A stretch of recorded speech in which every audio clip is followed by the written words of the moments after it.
necessárias, relevantes para que elas possam controlar os estoques.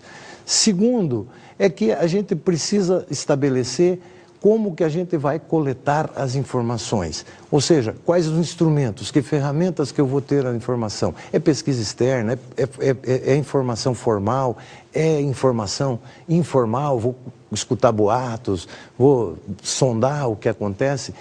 Depois eu recebo essas informações, eu preciso tratá-las de alguma forma, transformá-las em meios que eu possa disponibilizar com aquelas características que nós comentamos. Depois, onde eu armazeno? Para que as pessoas, na hora que precisarem buscar, saibam onde elas se encontram. Depois eu preciso ainda buscar essas informações e saber para quem que eu vou distribuir, ou seja, como que eu vou disseminar essas informações para que as pessoas que realmente delas necessitem façam uso dessas informações. E aí, então, eu vou ter a utilização propriamente dita da informação. Mas, essencialmente, a respeito do controle dos estoques, aquelas informações que são relevantes, que são importantes para o controle, dizem respeito basicamente a alguns itens. Por exemplo, o inventário físico. O que é um inventário físico? O inventário físico é um levantamento que se faz periodicamente de quantos itens que eu tenho no estoque. Um exemplo disso é aquilo que a gente vê, aquelas liquidações que se fazem geralmente na virada de ano, né? Aquelas liquidações anuais, e aí se anunciam assim, liquidação liquidação de estoque para balanço. Quer dizer, ou as organizações daí fecham as suas portas durante alguns dias e assim, fechado para o balanço anual, o balanço dos estoques. A periodicidade com que se faz esse inventário físico vai determinar uma maior ou uma menor acurácia dos controles. Então, quando falo dos inventários, eu tenho que ter algumas características importantes. A primeira delas é essa, a acurácia dos controles. Ou seja, eu preciso saber se o controle realmente representa com exatidão, com coerência, as minhas informações. Uma outra coisa importante no controle de estoques é eu definir o nível de serviço ou o nível de atendimento que eu pretendo oferecer aos clientes. Isso significa o quê? Eu dizer, por exemplo, eu pretendo entregar todas as solicitações de materiais, todos os pedidos dos clientes com 100% de atendimento do número de itens. Ou seja, se o cliente me pede 10 itens, eu entrego 100% das vezes os 10 itens para ele. É um nível de serviço elevadíssimo, difícil de se conseguir, mas é uma forma que eu tenho de garantir controle. Uma outra ferramenta importante é o giro dos estoques. O que é giro de estoques? Giro de estoques, essencialmente, é o número de vezes que um item roda, circula, gira dentro do estoque. Aquele exemplo que nós falamos da família lá, do arroz, se eu compro uma vez por mês, eu tenho um giro de uma vez por mês. Se eu compro 2 vezes por mês, significa que o meu giro é de 2 vezes por mês. Se eu compro 3, gira 3. Se eu compro 4, o giro é de 4. Ou seja, o número de vezes que o estoque roda, gira dentro da organização. Outra informação importante é em relação ao nível de cobertura de estoques. O que é o nível de cobertura dos estoques? O nível de cobertura nada mais é do que quanto tempo ou qual o período de tempo que o estoque que eu tenho atende à demanda.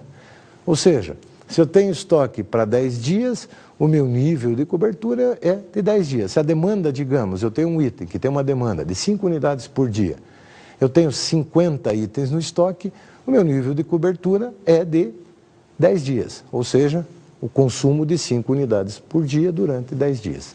Isso é o nível de cobertura. Uma outra ferramenta importantíssima é a chamada curva dente de serra. As curvas dente de serra, elas são famosas na administração de materiais porque elas permitem se modelar, se estabelecer alguns instrumentos de controle importantes. Para a gente entender um pouquinho melhor isso, vamos a um exemplo visual onde a gente consegue entender um pouquinho melhor esta ferramenta importantíssima para o gerenciamento de materiais, que são as curvas dente de serra. Como vocês podem perceber pelo desenho, a curva chama-se dente de serra porque o formato da curva lembra uma serra, os dentes de uma serra. O que a gente encontra aqui? Bom, eu tenho num dos eixos o volume ou a quantidade dos estoques. No outro eixo eu tenho o tempo. O que eu preciso considerar aqui? Eu dimensionei qual vai ser o meu estoque máximo e também vou determinar qual a minha necessidade de estoque de segurança. Bom, eu tenho uma linha que representa o meu consumo, a demanda, ou seja, quanto que estoque que vai sendo consumido ao longo do tempo em cada momento. O que é necessário aqui? Eu saber esta reposição desta quantidade do estoque que está indicado nesta seta aqui. Muito bem, para isso o que eu preciso fazer? Eu preciso achar um determinado momento aqui em que eu tenho uma determinada quantidade no estoque, um quilinha qualquer, em que eu digo, olha, nesse momento aqui eu preciso fazer um pedido, ou seja, seria aqui o meu ponto de reposição ou ponto de ressuprimento. Este ponto ele acontece em um determinado instante no tempo. O que representa aqui? Que eu tenho que considerar, nesta faixa de tempo, a gente chama de tempo de ressuprimento, ou seja, quanto tempo que leva para ocorrer a reposição dos estoques, o ressuprimento. Esse tempo de ressuprimento, ele é igual à soma do tempo que o fornecedor leva para processar o pedido, mais o tempo de transporte. Ou seja, eu preciso considerar quanto tempo leva o meu fornecedor para processar o pedido e quanto tempo leva para ocorrer o transporte para que eu possa receber. A lógica qual que é? Evitar que eu precise consumir o meu estoque de segurança, para que a reposição aconteça nesse momento certo em que eu reponha esse estoque e aí eu tenho continuadamente uma mecânica de ressuprimento ao longo do tempo. Esta lógica é o que a gente chama de curva dente de serra. Como vocês puderam perceber, a gente tem diferentes ferramentas para exercer o controle dos estoques. E isso é essencial, quer dizer, se a organização não tiver ferramentas que permitam a ela dimensionar adequadamente os seus estoques e estabelecer mecanismos para controlar esses estoques, podem acontecer duas situações, ambas ruins. Uma situação é a organização ficar com o estoque sobrando, ou seja, o produto fica lá parado no estoque e não ocorrem as vendas. Esse é um problema. A organização gasta dinheiro em estoques que ficam parados, sem giro. O outro problema é uma situação oposta. Ou seja, é eu não ter o material no estoque e ter a demanda. Significa o quê? Que o cliente quer comprar, eu tenho a demanda, mas eu não tenho o produto para entregar. Em ambos os casos, eu dimensionei de uma maneira errada os meus estoques.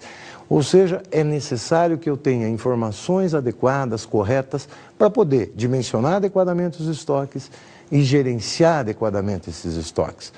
Antes de encerrar a aula, vamos ver um exemplo de uma empresa que trabalha na região sul, no Paraná e no Rio Grande do Sul especificamente, gerenciando a venda de cartões pré-pagos para telefonia celular.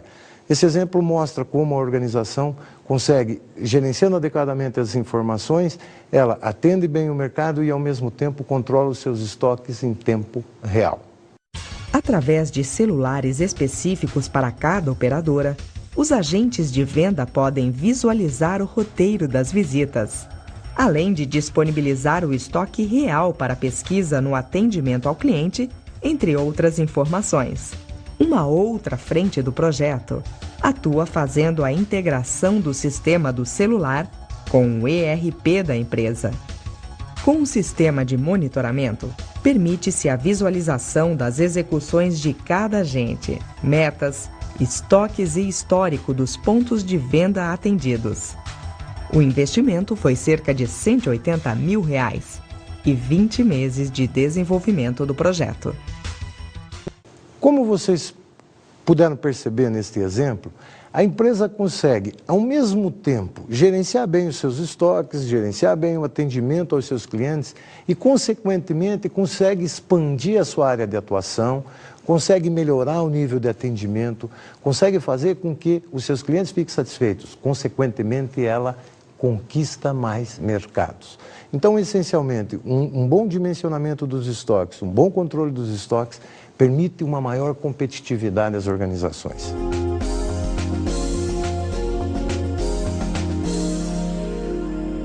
Eu gostaria de recomendar a vocês a leitura de um livro Administração de Materiais e Patrimônio, do professor Paulino Francischini e do professor Floriano do Amaral Gurgel.